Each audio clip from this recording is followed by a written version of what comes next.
Hawaii was supposed to be our fresh start, a gift from my son to mend years of silence and hurt. Standing on the deck, the sun warm on my face, I believed for a moment that maybe we could be a family again. Then he told me to step closer for the perfect photo. And with one sudden shove, I was in the cold, churning water. As I struggled for air, a dark fin sliced through the waves toward me. In that instant, the man I'd once cradled as a baby was no longer my son. He was my predator. But fate wasn't finished with either of us. I was folding laundry when the phone rang, and seeing my son's name flash on the screen gave me a jolt I couldn't quite explain. "Hi, Mom," Daniel said, his voice warmer than I'd heard in years. "How would you like to spend a week in Maui? Just you and me? Well, and Claire and Josh, of course. My treat." For a moment, I just held the phone, letting the words sink in. Daniel and I hadn't been close in a long time. Not since the arguments over my will and the little house I've lived in for 30 years. The memory of him and Claire sitting at my kitchen table suggesting I simplify my life by signing over the deed still made my stomach knot. "I don't know, Daniel," I said carefully. "That's a long trip. It's Hawaii, Mom. 7 days, all expenses covered. We've already booked the flights and the resort. You've earned this. We can reconnect." He let the last word linger like an olive branch he'd been holding in his back pocket. I glanced around my quiet living room, the ticking clock filling the space between us. Reconnect. It sounded good in theory, but the history between us wasn't something a few beach sunsets could erase. Still, I could hear the practiced cheer in his tone the way he was selling it, like one of his real estate pitches. Before I could reply, my phone buzzed again. A message from Josh, my 10-year-old grandson. "Please come, Grandma. I want to show you the turtles." A blurry photo followed his gap-toothed grin in front of what I assumed was a stock image of a sea turtle from the internet. My heart softened in an instant. "I'll think about it," I told Daniel. "Don't think too long," he said. "We leave in 2 weeks. I'll send you the itinerary tonight." After we hung up, I stood by the window watching the bare branches sway in the Oregon winter wind. My friend Linda's voice echoed in my head, her warnings about being careful when family suddenly wanted to talk about quality time. She'd seen too many stories of elderly parents pushed into decisions they didn't want to make. But Josh's message tugged at me. I could almost feel his small hand in mine, hear his excited chatter about sea creatures. It had been nearly a year since I'd last seen him in person. I missed the way he'd run across the yard to hug me, the way his eyes lit up when I baked his favorite oatmeal cookies. That night I sat at my kitchen table staring at the itinerary Daniel had emailed. First-class flights, a suite at a beachfront resort in Lahaina, whale watching, a private boat excursion on the 3rd day. It was generous. Too generous given how strained things had been. I called Linda. "He wants me to go to Hawaii," I told her. She was quiet for a beat. "After everything?" "That's surprising." "Did he say why?" "To reconnect?" I said, almost laughing at how flimsy it sounded when I repeated it out loud. "Margie, just promise me you'll be careful. You know how these things can go. Keep your finances tight. And maybe talk to that lawyer I mentioned. I promised her I would, but I didn't commit to anything else." Still later that night, I found myself pulling my old suitcase from the closet, checking if the zippers still worked. The idea of warm sand and Josh's smile was a powerful lure against the cold outside. When Daniel called the next morning to confirm my passport was up to date, I heard something in his voice. Relief, maybe satisfaction. "Great," he said. "This is going to be a trip you'll never forget." I told myself he meant it the way most people do when they're excited. I told myself it was about family and second chances. But somewhere, tucked deep beneath the anticipation and the hope, there was a shadow I couldn't quite shake. 2 weeks later, I'd be boarding a plane to Maui. And for reasons I couldn't explain, I found myself double-checking the locks on my house before I left. A few days before the trip, Daniel called out of the blue, his tone casual but his questions oddly pointed. "Hey Mom, just making sure you've got everything sorted for while you're gone. What day does your pension hit again? And you still keep your savings at First Oregon Bank, right?" I hesitated. "Why do you need to know that?" "Oh, no reason," he said quickly. "Just making conversation." But it didn't feel like small talk. Later that afternoon, Claire called, sounding upbeat. "Margie, do you still have that life insurance policy from when you were teaching? I was thinking, with travel and all, it's good to double-check the coverage." She laughed like it was a joke, but the sound had a thin edge to it. I hung up with a polite excuse, my stomach twisting. That night over tea at Linda's kitchen table, I told her about both calls. Her face tightened. "Margie, this doesn't sit right with me. You need to protect yourself. Remember Michael Reynolds? He's the attorney who helped my sister redo her will when her kids started circling like vultures. I agreed to meet with him the next morning. Michael was calm, methodical. He listened to my concerns and recommended adding a slayer rule clause to my will. If someone intentionally harms you, they're barred from inheriting anything, he explained. We went through the paperwork right there in his office, the winter sun slanting through the blinds. As I signed, I felt a small measure of relief, like I'd quietly locked a door no one knew existed. The morning of the flight arrived gray and cold. I hauled my suitcase into the back of Daniel's SUV, the leather seats smelling faintly of salt and something chemical. He was already tapping away on his phone, muttering under his breath. At the airport, while we waited in the security line, his phone rang. He turned slightly away from me, his voice low but tense. "I told you I'm leaving today. I'll get it done. Just stop calling me." A pause. "I don't care if they're threatening to pull the plug. I'll have the money. $250,000 like we agreed." My hands tightened on the handle of my carry-on. The words "pull the plug" and $250,000 hung in my head like dark clouds. He ended the call and turned back to me with a bright smile. "You hungry? We've got time to grab a coffee before boarding." I nodded, forcing a smile of my own. I didn't want to accuse him. Not here, not now, not when Josh was bouncing excitedly between us, chattering about how many dolphins we might see. But the warmth I'd been trying to summon since he invited me was starting to feel thin and brittle. On the plane, Daniel slipped on noise-canceling headphones and scrolled through his phone for most of the flight. Claire leaned across the aisle once to ask if I'd packed sunscreen. "Hawaii's sun is no joke," she said. But there was something in her gaze, assessing, almost measuring, that made me feel like more than my skin was under scrutiny. I turned toward the window, watching the endless stretch of ocean below, and told myself I was imagining things. After all, he was my son. I didn't want to be the kind of mother who suspected her own child of... What exactly? Still, somewhere deep inside a voice I couldn't quite silence whispered that this trip might not be the reunion Daniel claimed it would be. And as the plane began its descent, that voice grew louder. The warm air hit me the moment we stepped off the plane, carrying the scent of salt water and plumeria. Sunlight shimmered off the turquoise waves beyond the runway, and for a moment, I let myself breathe it in, the kind of air that made you think of fresh starts. Daniel had his arm slung around Josh, pointing out the mountains in the distance as we walked toward the baggage claim. Outside, a driver held a sign with Daniel's name. He ushered us into a sleek black SUV, the kind with cool leather seats that smelled faintly of coconut. "We're staying right on the beach in Lahaina," Daniel said, passing me a printed itinerary. "Day 1, rest. Day 2, whale watching. Day 3... He tapped the page with a grin. "A private boat excursion. Just us. Booked it through my company's partners. It's going to be unforgettable." Claire, sitting beside him, turned toward me with bright eyes. "Margie, you brought your swimsuit, right? I was thinking we should get some pictures of you in the water. You know, something really special for the family album."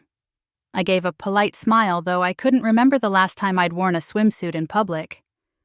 "We'll see," I said, tucking the itinerary into my bag. At the resort, the view from the balcony was almost unreal. White sand stretching for miles, the ocean shifting from green to deep blue under the afternoon sun. Josh bounded onto the balcony, pointing at a dark shape moving through the water. "Look, Grandma, a sea turtle." His joy was infectious, and for a moment the unease that had been sitting in my chest loosened its grip. That evening, Daniel insisted we meet in the lobby for dinner.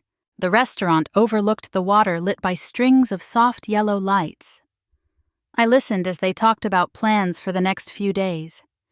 Claire chatting about spa treatments, Daniel checking the weather for our boat day. I kept my tone light, but I noticed the way Daniel's eyes kept darting toward his phone as if waiting for something. Later, as I walked Josh back to their suite so he could grab the book he'd been reading, he pulled me aside in the hallway. His voice was low, like he was telling me a secret. "Grandma, last night I woke up because Mom and Dad were yelling. Dad said, 'We have to do it now or we'll lose everything.'" Then he stopped talking when he saw me. I crouched down to his level, trying to keep my face calm. "What do you think he meant?" Josh shrugged. "I don't know. They told me to go back to bed, but he sounded really mad." My smile stayed in place for his sake, but inside I felt the air leave my lungs. The words replayed in my mind, with a chill that didn't belong in the Hawaiian air. "We have to do it now. Lose everything." When I walked back to my own suite, the sound of the waves against the shore felt heavier somehow, like a clock ticking down to something I couldn't yet name. The morning sun filtered through a thin veil of clouds, the kind that softened the light and made the ocean look like a sheet of rippled glass. Daniel knocked on my door just after breakfast, wearing a crisp white polo and sunglasses perched on his head. "Boat leaves in 30 minutes, he said. "Let's go make some memories." We walked down to the marina, the boards creaking beneath our feet. The salty breeze tugged at my hat, and for the first time since arriving, I felt a flicker of ease. A man in his mid-40s stood by a sleek white motorboat coiling a rope with practiced hands. "Mrs. Hayes," he asked, smiling. "I'm Captain Ryan Miller. Welcome aboard." His handshake was firm, his eyes the color of the sea on a clear day. Daniel clapped him on the shoulder. "Ryan, I was thinking we could head a little farther out today, away from the other tour boats. Nice and quiet. Maybe catch some dolphins." Ryan hesitated, glancing at the weather and then back at Daniel. "It's calm now, but the farther out you go, the more unpredictable it gets. We usually stick to the standard route." Daniel's smile widened, almost persuasive. "Come on, it's a perfect day. We'll make it worth your while." I caught the flicker of reluctance in Ryan's expression, but after a beat he nodded. "All right, let's cast off." As the boat eased away from the dock, the water lapped gently against the hull. Lahaina's shoreline grew smaller, palm trees shrinking into the horizon. I leaned back against the bench, letting the wind lift my hair. For a while, the sound of the engine and the rhythmic slap of water dulled the edge of my unease. Daniel sat across from me, his elbows resting on his knees. "Mom," he began, his tone casual, but his eyes fixed on me. "I've been thinking a lot about the future. Simplifying things. I kept my gaze on the water. Simplifying, yeah, you've got the house, the savings, the retirement account. It's a lot to manage. And I'm the only one who's really there for you now." He leaned forward. "Wouldn't it make sense to make things easier for both of us?" The air between us seemed to thicken. I forced a small smile. "I think I'm doing just fine, Daniel." He shrugged, though I caught the tightening of his jaw. "I just want what's best for you." Ryan stood at the helm, eyes on the open water, but I couldn't help wondering how much of our conversation he could hear over the hum of the engine. I shifted in my seat, letting the sun warm my arms, all the while running through the quiet steps I'd taken before the trip. Changing my will, adding the Slayer rule clause, making sure my lawyer had everything in writing. Daniel leaned back, glancing toward the deepening blue ahead. "You're going to love this spot," he said. "It's special." I nodded, but inside I was already bracing myself. The water around us had shifted from a calm turquoise to a deep, restless blue, the swells lifting the boat in long, slow arcs. Ryan glanced over his shoulder, his brow furrowing. "This is pretty far out."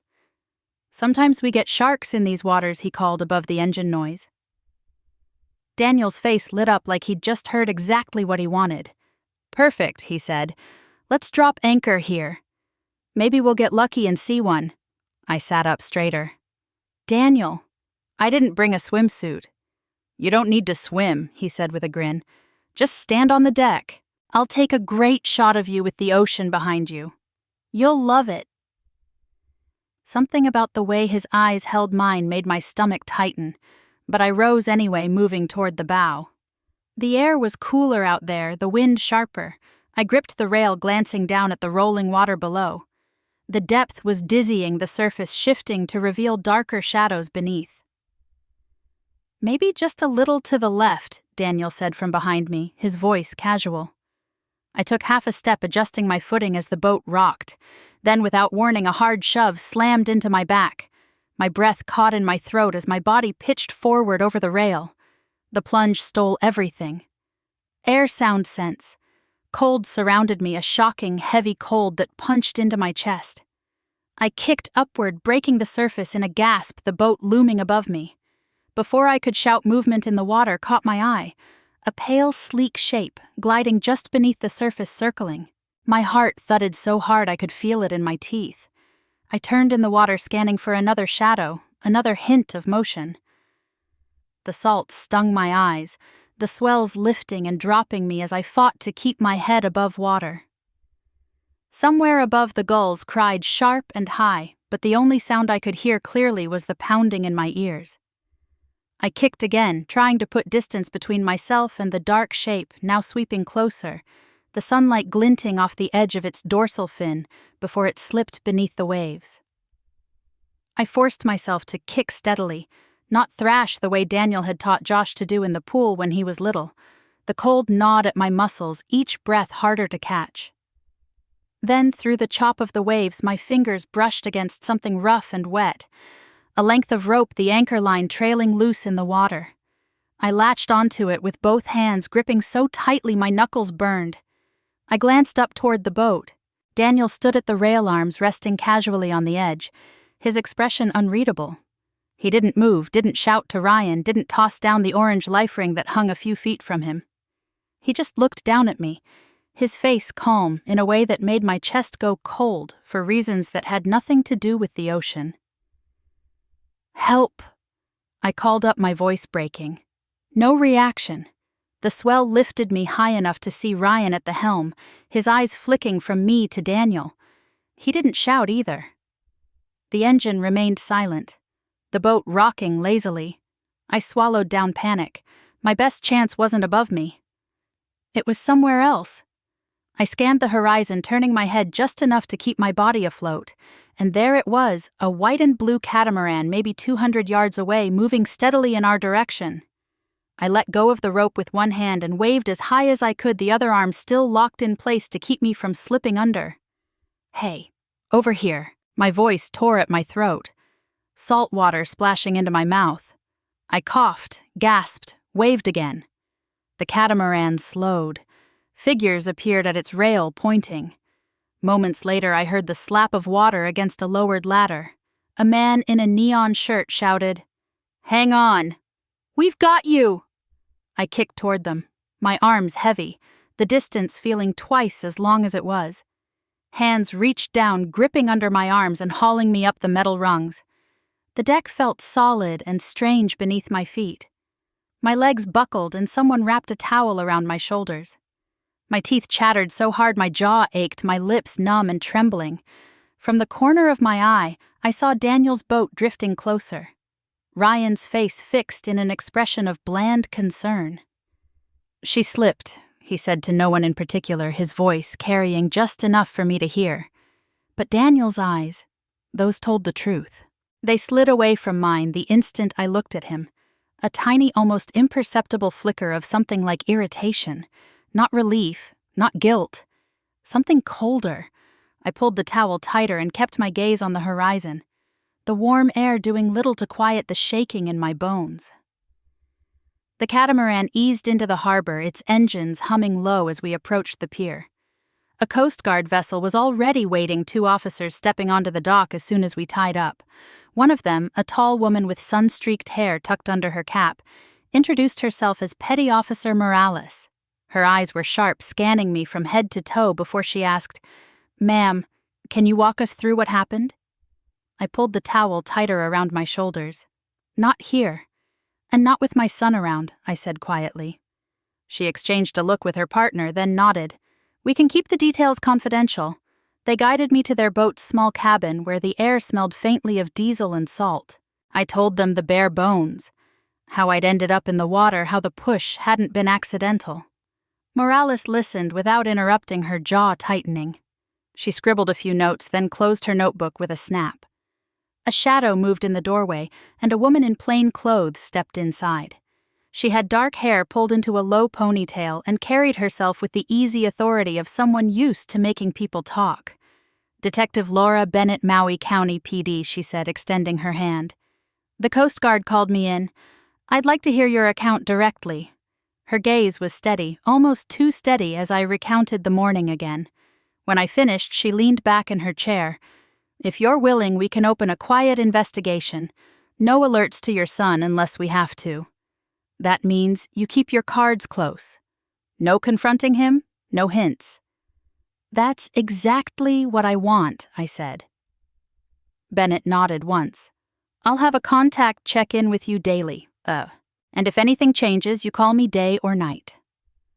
By the time we returned to the dock, the sun had slipped lower, gilding the water in gold. A taxi was waiting to take me back to the resort. As we pulled away, my phone buzzed. Daniel's name lit up the screen. I hesitated, then answered. "Mom, why are you back so early?" His voice was taut, like a rope stretched too tight. "I just need to rest," I said evenly. "I'll see you later." Before he could respond, I ended the call. Back in my room, I locked the door and let the silence settle around me. My hands still trembled faintly as I peeled off the salt-stiff clothes and stepped into a hot shower, letting the steam soften the cold lodged in my bones. When I emerged, I pulled the drapes closed, sat at the small desk, and dialed Michael Reynolds. I need to make sure I told him everything we discussed before I left. It's all in place.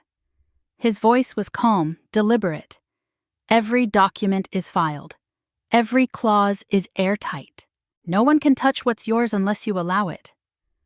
Relief came in a slow, steady wave, though it didn't erase the edge of what had happened. I thanked him, hung up and sat for a long moment in the dim light, listening to the faint crash of the waves beyond the glass. Detective Bennett didn't waste time. The very next morning, she met me in the lobby, dressed in a linen blazer that somehow looked cool in the humid air. "We've started pulling threads," she said as we stepped into a quiet corner. "If he left traces, we'll find them." By midday, she'd coordinated with the harbor master to review GPS logs from both Ryan's boat and the catamaran that had pulled me out of the water. The data showed exactly what she suspected. Ryan had steered far outside the typical tour route, cutting into a zone flagged for hazardous marine life. There was no legitimate reason to be there. That afternoon, she returned with a folder tucked under her arm.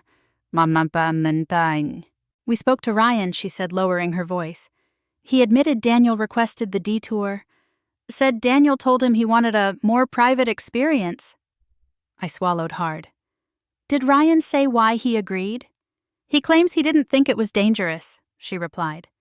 Though her raised brow told me she didn't buy it. Meanwhile, Bennett's partner canvassed the docks. A deckhand remembered Daniel stopping at the supply shack before departure. Bought 50 feet of rope and a diving knife, Bennett told me later. Paid cash. Didn't sign the rental log. The image of that rope trailing in the water sent a shiver up my spine. While the police dug for their version of the truth, I focused on fortifying mine. I called Michael again, and within hours he'd emailed me digital copies of my will, the trust documents, and the updated beneficiary clauses. Every page was as we'd planned, airtight with the Slayer rule in bold legalese. I printed them in the hotel's business center, tucking them into a plain envelope that I kept in my carry-on. If Daniel thought my absence from the will was a bluff, he'd be in for a jolt. That night I sat on the balcony, the envelope resting in my lap, watching the ocean shift from silver to black. Somewhere out there, the same waters that had nearly taken me were curling into the shore in steady, harmless waves. I wasn't sure yet how the rest of this trip would play out, but I knew one thing with certainty. Every step he took from here on out, someone would be watching. I was sitting in the armchair by the window when the door swung open. Daniel stepped in first, his brow furrowing the moment he saw me. Vanessa froze mid-step behind him, clutching her beach tote, while Josh dropped it altogether and ran straight to me. His arms wrapped around my waist so tightly I had to catch my breath. "Grandma." "You're here," he said, muffled against my shirt. Daniel's voice cut in sharp with surprise. "Mom, are you okay?" I met his eyes, steady and calm. "Better than you think." For a split second, something flickered there. Confusion, maybe even apprehension. Before he could speak again, the door to the hallway opened and Detective Bennett stepped inside, her badge glinting in the afternoon light. 2 uniformed officers flanked her. "Daniel Hayes," she said evenly, "you're under arrest for attempted murder and for failing to render aid to a person in distress at sea." The color drained from his face. "What? That's insane. She's making this up." He gestured toward me, his voice climbing. Bennett didn't raise hers. "We have sworn statements from witnesses, GPS data from the vessel you chartered, and a dock worker who sold you rope and a dive knife on the morning in question. We also have the boat captain's admission that you directed him into restricted waters." Vanessa's hand flew to her mouth. "Daniel, I didn't—" He started, but his voice faltered when Bennett unfolded a printed GPS map and placed it on the desk. The route was traced in red, a sharp deviation from the standard tour loop, ending in a cluster of warning markers. Daniel's jaw worked, but no words came out. His eyes darted from the paper to Bennett, then to me. I watched the moment it happened. The way his shoulders stiffened, his expression froze solid, and whatever fight he had left simply evaporated. Bennett nodded to the officers. They stepped forward, the metallic click of handcuffs punctuating the heavy silence. Josh's grip on me tightened as his father was led toward the door, his face a mask of something I couldn't quite name. Shock, disbelief, and perhaps somewhere buried deep, the realization that the game was over. When the door closed behind them, the room felt impossibly still. The only sound, the faint roll of the ocean outside. Daniel was booked into Maui County Jail that night, and by morning Vanessa had booked herself and Josh on the earliest flight back to Portland. She didn't call me before she left, and I didn't expect her to. Within days, the news began to ripple across both islands and the mainland. Local stations reported the arrest of a tour company owner on charges of attempted murder at sea. They showed footage of Daniel in handcuffs, his face pale under the harsh lights. The name of his business was splashed across the chyron, and with that, the financial investigation began. Detective Bennett called to update me. "We've subpoenaed his business records," she said. "The IRS is now involved. Multiple loans, false disclosures, and money moving through accounts that don't match reported income." I could almost picture Daniel watching it all crumble from a cold cement cell. Back in Oregon, the whispers started before I'd even landed. My neighbor, Mrs. Callahan, called to check in but lingered on the line with questions I had no intention of answering. By the end of the week, the local paper ran a short column about ongoing legal proceedings involving a prominent local businessman. Helen came by one afternoon, a loaf of banana bread in her hands. She set it on my kitchen counter and gave me the kind of look only a lifelong friend could. Half concern, half pride. "You did what you had to," she said softly. "I didn't set out to destroy him," I murmured, "but I wasn't going to let him destroy me." She nodded. "And now the truth is out there. That's something. Court dates were set. Prosecutors were confident. My attorney Michael called to confirm that every legal safeguard we'd put in place had held. He's disqualified from inheriting anything he said. There's no loophole for him to slip through." It was strange watching the pieces fall where they belonged, knowing the damage was self-inflicted.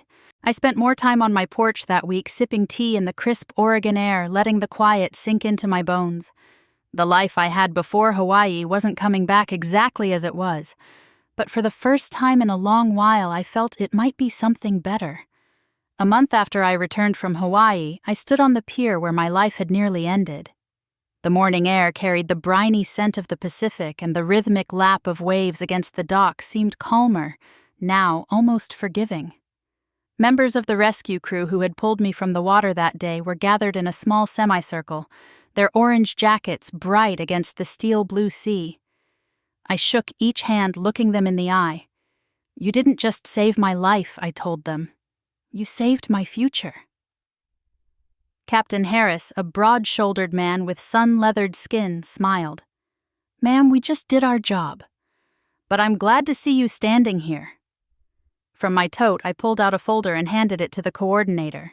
Inside were the documents transferring a sizable portion of my estate to the Hawaii Marine Rescue Fund. Another portion, I explained, would go toward creating an education program for seniors on maritime safety. How to read danger signs, how to use basic survival equipment, and how to avoid situations like the one I'd faced. There were a few misty eyes in the group, but no one said much. I knew they understood this was more than charity.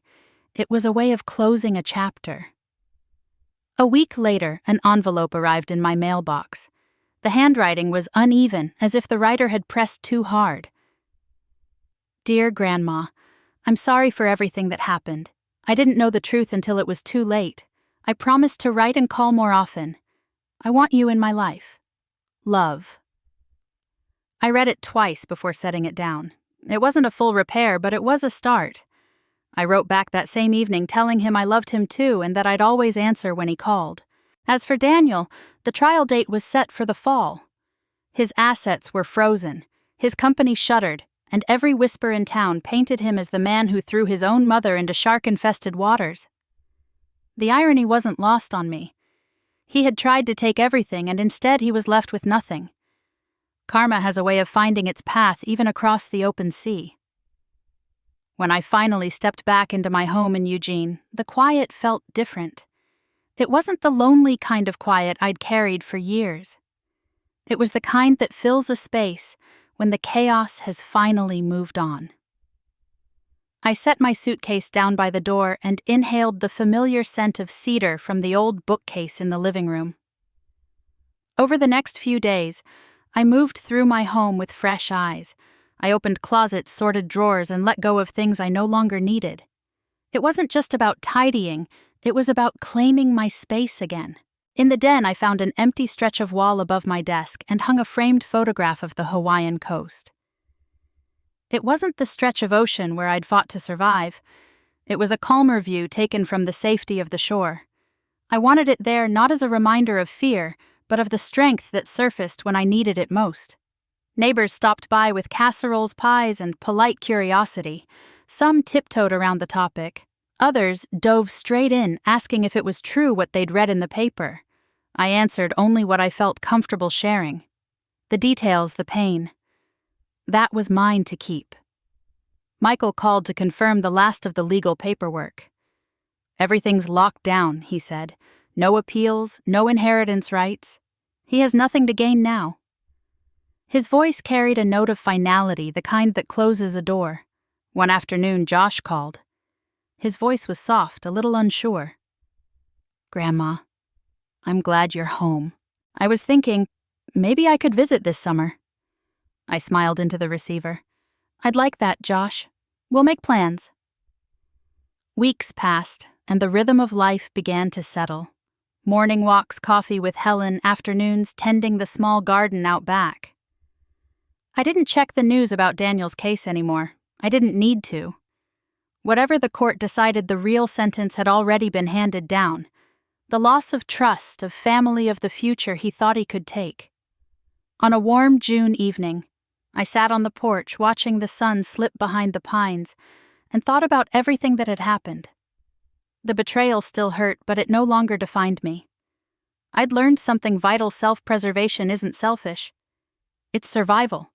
If there's one thing I hope people take from my story, it's this: Protect yourself even if it means standing up to the people you once trusted most. And now I'd like to hear from you. Have you ever faced a moment when you had to protect yourself from someone you loved? Share your story. I believe the more we speak, the stronger we all become.